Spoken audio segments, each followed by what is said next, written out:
let's see here. And again, here it is. I said, remember, most of the time it's not what you are pruning, but how you prune it that counts.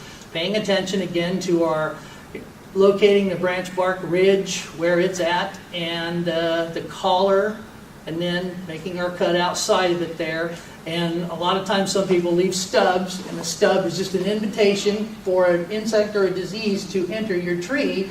And cut properly and healed, you take away the access point for a lot of those diseases. Because, you know, termites won't eat through the bark to get at the heartwood. They won't eat through live tissue. They're just truly opportunists. And good quality pruning basically precludes that kind of damage. Again, you know, behind every beautiful tree there should be a great structure, and that's my gold medallion again, and there's the framework that I had to work with. But again, I'm not perfect, and when I went down for 4.5 months with back surgery at one point, the tree got away from me. Just last summer, one of my arborist climbing friends, he came over and we took about 40% of the canopy out. It's recovering nicely. The thing grows like a weed. I love that tree. And I have a Bermuda lawn underneath it, which I only water once a week. So, and sometimes I don't water from October to April that lawn at all. And that tree loves that environment. And we talked a little bit about, you know, no plant fruit trees in lawns. I always assert that trees do not belong in lawns. They aren't there in nature in many cases, but humans have insisted on planting them there for thousands of years. And it usually leads to a problem of irrigation and sufficient water, because the turf, everyone wants green turf, but a lot of times in heavy clay soil that leads to standing water in the subsoil, which leads to root decay in the tree, and again, shortened lifespan.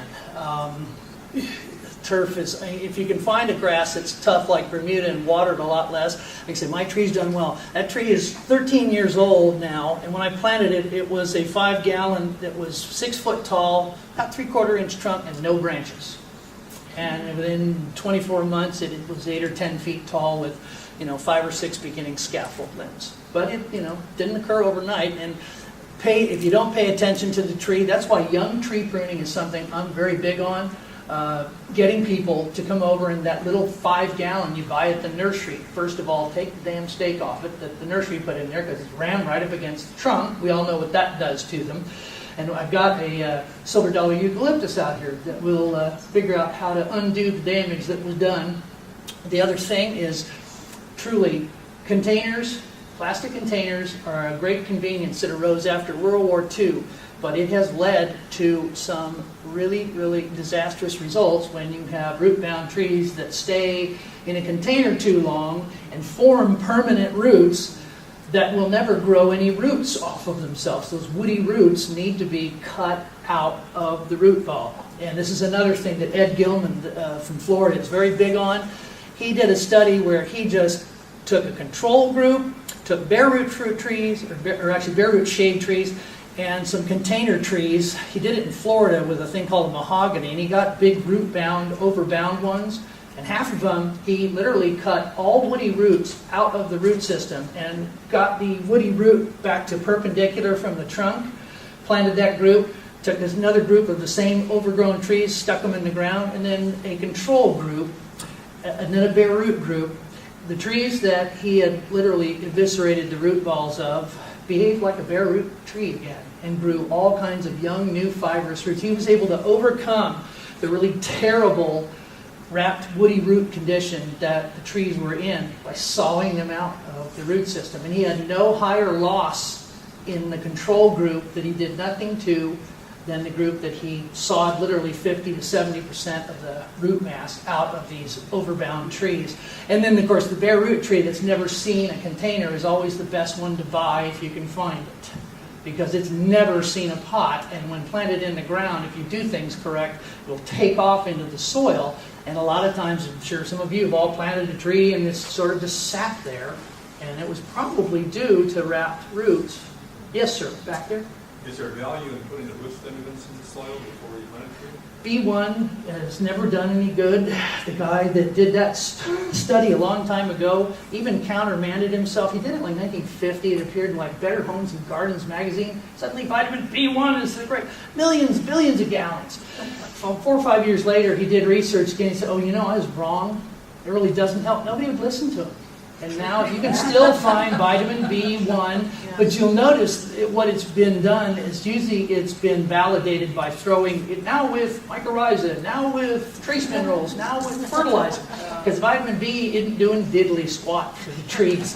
But another thing too that, you know, I was a nurseryman for 30 years, and now you're buying some trees, well, you'll need some planter mix with that, because we have crappy soil here, right? Well, okay. We sell that soil mix, and basically the arborists and ISA and researchers around the globe have really come to point most studies done about amending long-lived perennial trees and shrubs. Amending the soil with non-native material is little or no value to the tree whatsoever. You're better off spending money on bags of mulch to dress the top of the surface with when the planting is done. Because that tree, in most cases, is going to outgrow every hole that you can amend with the most fabulous soil on earth.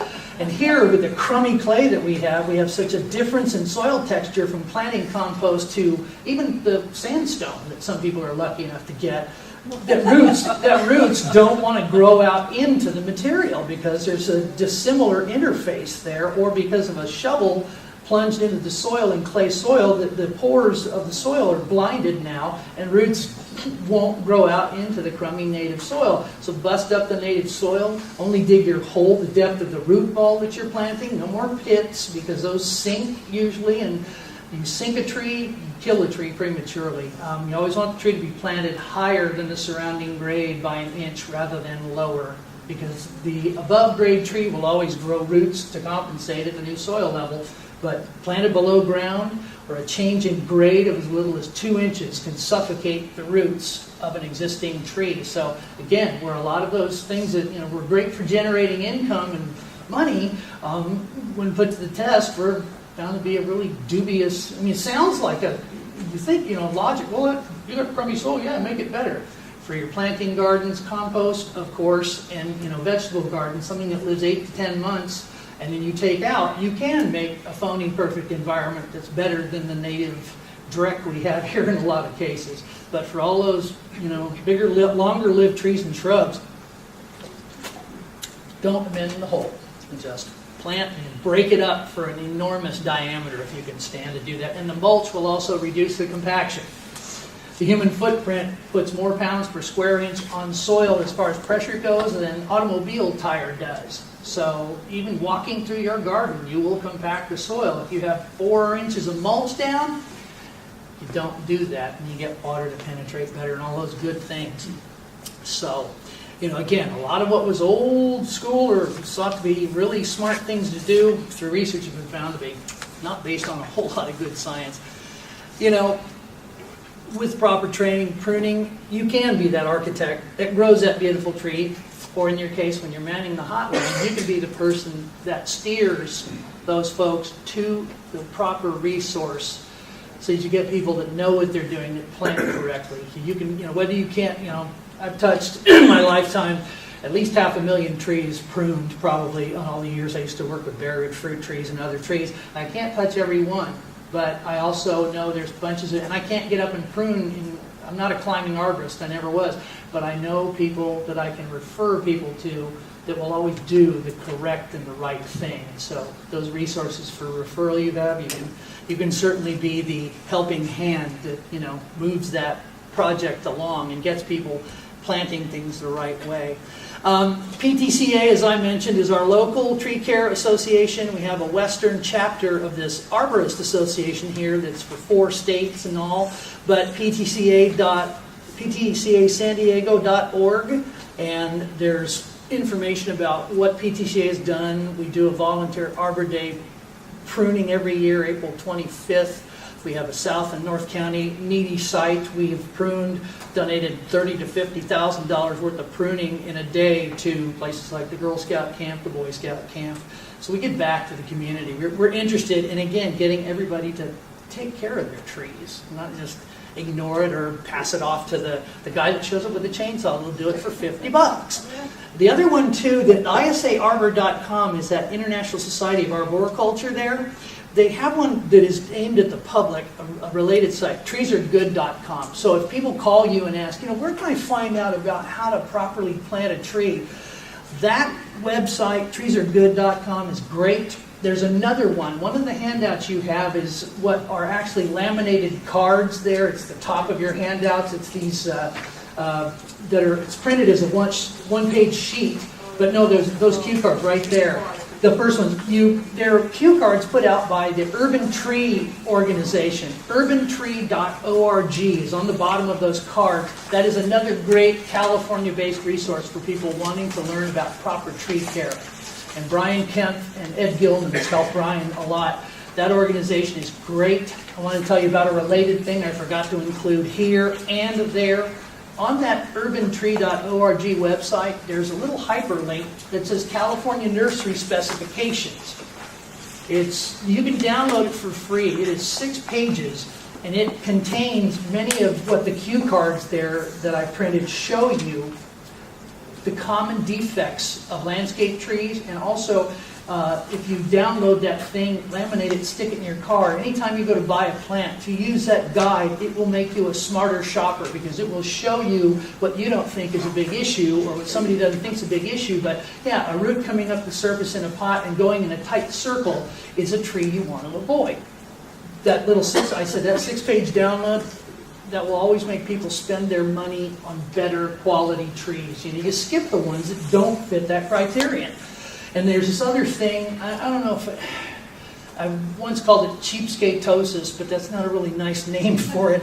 When people go to buy a tree sometimes, there's lots of folks that, they'll go to the row of pick some jacarandas. Well, they want to pick the biggest thing in the row because I'm getting more tree for my buck.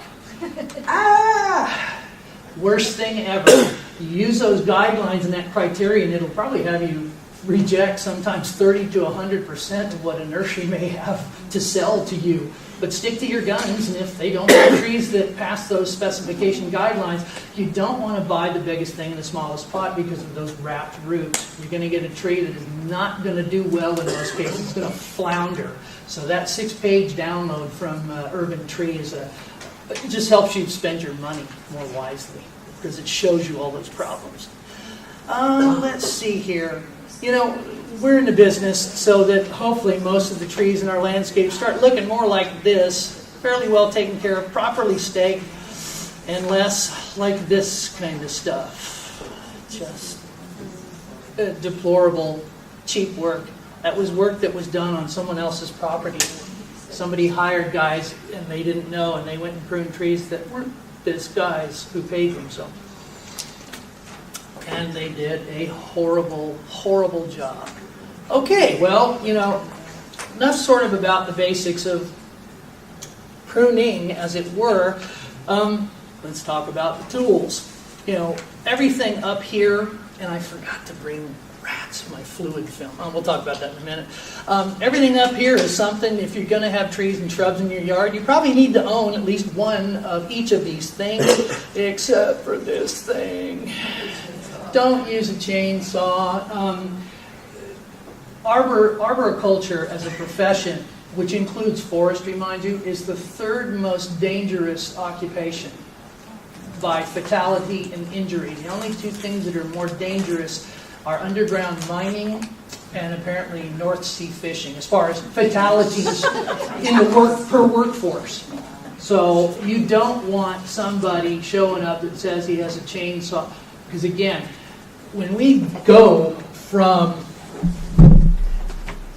hand pruner or even that saw, which can send you to the emergency room, even if you're using one of these, the reciprocating saw, when you jump from this to that, this could hurt you, that can kill you. The chainsaw, it can be fatal. So unless you've used one your whole life or real comfortable, don't use them.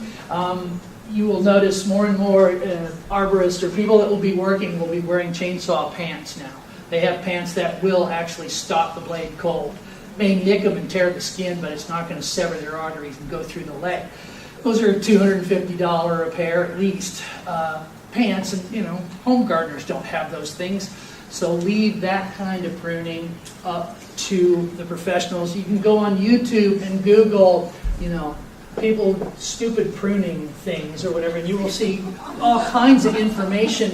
Guy proudly marches up to his tree, by God, and he puts up the extension ladder, marches right at that thing, and then cuts inside of the limb that he is the ladder resting on, right through it.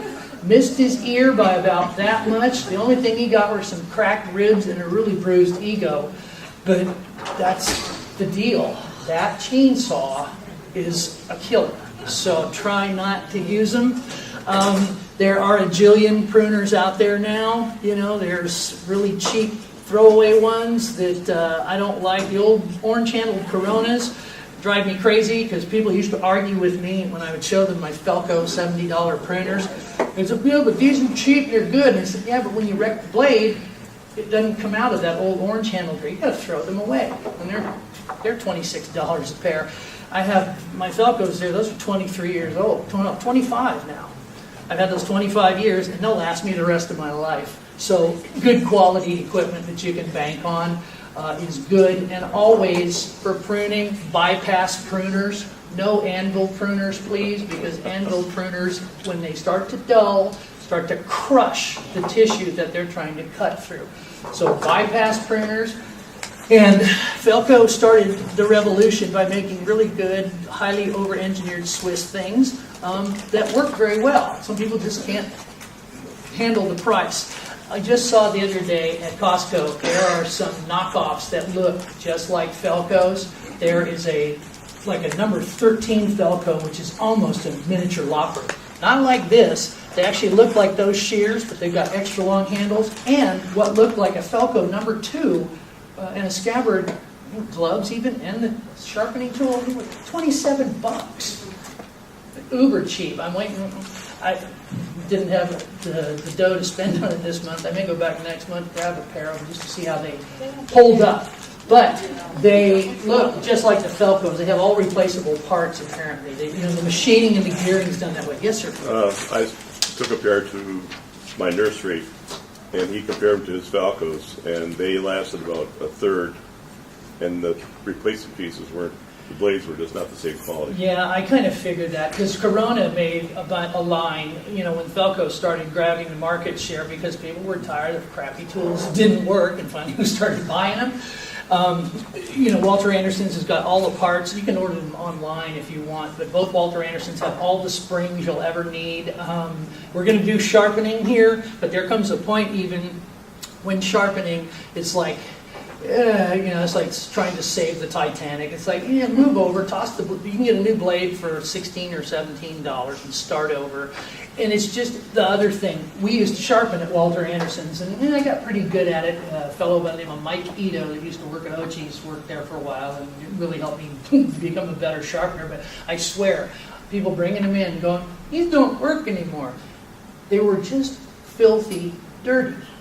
They had pruned, and everybody, you do this, I do this. You go out and prune, you're like, oh God, I ran out of daylight, I'm tired. Clunk, you set them down. If you just take the other 2 minutes to go spray them with WD-40 or some cleaner and just clean the gunk off of them. I used to take the shears that people brought me these are a wreck, and they were $70 Felcos people were bringing them. They were working. They left them out in the rain for 2 months. They gave up gardening in October and found them in December. So they brought this lost cause to me. I'd go back, wire brush wheel if you've got a grinder, and some kind of solvent. There's this stuff called fluid film you can buy at Hydroscape. It bubbles. It's like organic solvent. It's really non-toxic, but it bubbles like peroxide, and it will get the gunk off of just about anything. Sometimes fluid film is the name of it. It's a gray can with red lettering. Yeah, fluid film. And like when you spray it on, it starts bubbling like, scrubbing bubbles, 409. But it's like $5 for a can or $6, and it's my godsend because there will be sometimes I will put things away for a couple of months. I don't do sometimes a lot of big sawing, but I'll forget. That fluid film is just, takes it back to basically almost pristine metal. That and a little grinder. Even if you just use a Scotch-Brite pad, some WD-40. Felco makes a lubricant for the shears. They also make a cleaner for the shears. It's a little spray can. It's about $6. Nice marketing, but you can use other more economical substitutes and still, end up with really good quality shears. Sharpening to a point. After you get past, the blades here, usually to do it right, you had to take them out until the advent of this little thing. And Scott was nice enough to buy the Corona version of this, which is a piece of tungsten carbide or something, or whatever it is. It's, metal from Mars, that on these blades, when we go start to do this, you're going to see that you'll start to peel shavings, almost like a carrot peeler, off of the metal. And if you ding a blade, cut a staple or cut a nail or something, you can actually bring the blade back with this thing. It takes time and some knowledge, but there you are. Pass these out? Yeah. We're gonna start the lab. Yes, let's there's go one for it, because pruning and the for- meaning of life is over. And I said, now stop paying attention to the screen and pay attention to what's his name. Anyway. But yeah, so thanks. And I'm learning, like I said, as an arborist, as a PowerPoint guy, I'm a great pruner. We'll get there someday. I'll bring moving video next time. I don't know. No substitute for good tools, really.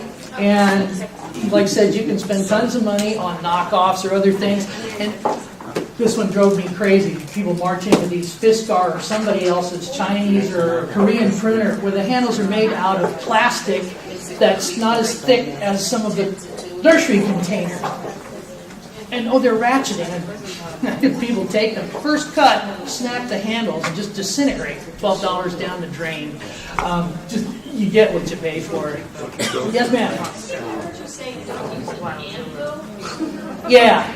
The anvil pruner it has a flat surface, and the blade is in the center, and it comes down and strikes the anvil. In other words, the blade makes contact with it. They used to use them for rose pruning all the time, but when they get dirty, they crush the end of the rose cane or whatever you're pruning. You damage your plant. So yeah, no anvil pruners. Oh, okay, yeah, another good thing, since we're talking about trees, is wondering about staking. The first thing I said was always take off the stake. If you buy something that has a stake in it, when you bring it home, first thing is pull the stake out of there. Nurseries do that because, again, here's where public influence and perception made the nursery industry do a dumb thing.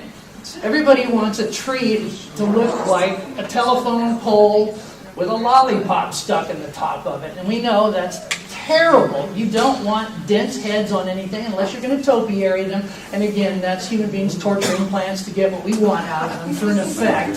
Stupid, but... and the other problem with that is when they stake it up, you'll have sometimes very thin diameter plant that in a 2-gallon that they pot into a 5 and they put a stake on, and they start doing a topiary head. Well, the biggest mistake ever is to take all of the lower branching off of the tree. Because when all that branching comes off on something that's very young, energy goes past all of that wood and you basically stop or slow to a crawl the increase in trunk diameter. So leave branches, even if they're small, on the trunk of a tree that you buy. And you may eventually tend to prune it up high so people can walk underneath it. But for heaven's sakes, for about the first 5 years, let branches form there, and you should buy a tree that looks more like that thin thing. When it's in the nursery, it should be young and spindly with tiny little branches. It shouldn't be this heavy wooded dense thing if it's in a 5-gallon container and only 5 feet tall. That density and that maturity is what's brought out with proper pruning and age. Because we bought some one time from a grower, the leptospermums, the topiary, well, the ones that are, round-headed. Well, they were beautiful looking. Brought them to the nursery, and I cut the stake off of one. the head leaned down and touched the ground. That night, staked it up. That night, wind kicked up, snapped the heads off of six $85 15-gallon, ball-headed things. They had too small of a trunk. The double staking that's done outside here on the shade trees, that's what you should always do. And you have to put it in the ground, and you have to add stakes to a tree because you think it'll fall down. You always want to push those stakes into the empty soil, not into the root ball.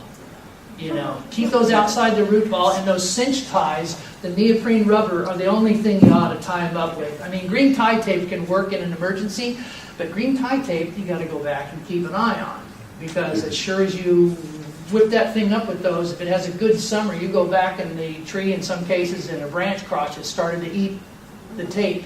And you can sometimes force it out of there, sometimes you can't. Those neoprene cinch ties, $7 for a bag of 10 of them. You can hook a bunch of them together if you need to, and you actually nail the end of it into the stake so it holds that tree up. And what you do, people always say, well, you see their stake, they take this tape gun and they go 9 times up a 4-foot trunk to make sure that thing is sitting there in line. And like I said, you cut it off of there and it promptly falls over. It's got to move to create reaction wood and grow lignin in the tissue. And if it doesn't move, it won't do that. The analogy is that, you've got a busted leg. Okay, they put a cast on it for a while and you're on crutches. But by God, you better start putting weight on that thing or you're going to have a limb that atrophies. The same thing is true with that tree. So you nail up those cinch ties at a height that holds the tree up, so that it's not leaning over and, looks like it's tilted. And that should be loose, and it should be a figure 8 so that you don't end up with the girdling. And you let it hold it up and you let it move gently, and it will build that reinforcing tissue. Hopefully, you buy stuff that isn't staked. And if you do buy something that is staked, immediately take it off and see if it needs it. And when you do stake, you want to check it every 60 to 90 days, and as soon as you can get the support off of it, get it out of there. Wait, I also read somewhere that you should put it perpendicular to the prevailing wind. So the wind will kind of rock it back and forth between the sticks. Actually, that is what I originally thought, but for strength, they actually, if it's a really windy location, you're actually better doing the opposite. Going against the prevailing. Yes, Julie? can we start with the sharpening? Yeah. And then, Yeah. No, that's fine. I'm Let's really fascinated by Sure. everything you're saying. I just have to keep everything. Yeah, you got to keep everything on schedule. Don't kill the messenger, everybody. Yeah. There's great questions, and again, Yep. Kurt has offered to. Yeah, and again, start with these little dudes, the one I own here is the Felco version. And Anderson's has it. And things aren't super cheap at Walmart. It's about $16. The Corona one that Scott got, I think he got it online, about $8 for those things. I think they were $9.49. Yeah, with tax. So it's the same tool, does the exact same thing. But this thing, do we have my my little? Yeah, just put it underneath the red. Oh, you are ready to go. Oh, you did set it. Okay. Duh. And are we centered enough? Again, with this little blade here, the block of this is squared off, so you've got an edge to use either way. You want to take it, lay it against the edge of the blade, and stroke outward or inward. You just got to be careful you don't poke yourself. And you could actually, in Velcros, disassemble this and work with the blade in your hand.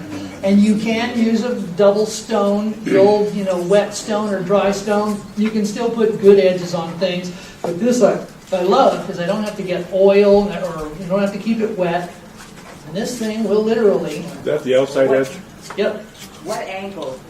What you want to do is find the angle, and usually they put them at about 15 degrees, somewhere between 10 and 15 degrees. And as you draw across here, you want to draw across the cut edge, but if you have divots and gouges, you sometimes have to take off a fair bit of metal to get down there. So it's, again, away from the body like so. And again, as you do this, I wish I had a slide that showed you this. On a microscopic level, as you run that sharpener, what you end up with is the blade on a kind of a very, very small level, actually curling over. So you run the blade 3, 4, 5, 6 times, depending on how much you want to take off of there.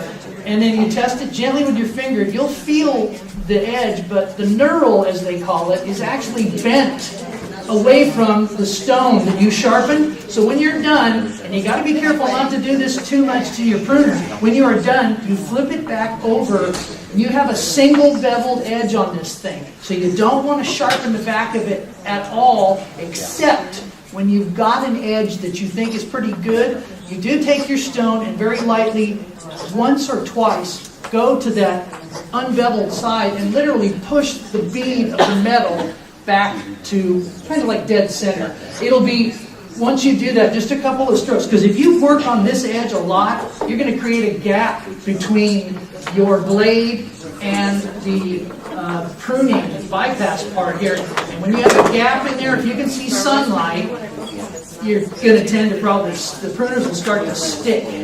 So make sure these are all single beveled edges, that you only work with the stone on the beveled side. Yes, Julie? Which is go around, maybe and show like a group of. Yeah, I will do that because, up here you can sort of see what I'm doing. Probably. So far gone, you can't tell which is beveled edge. Well, this is your beveled edge. The beveled edge is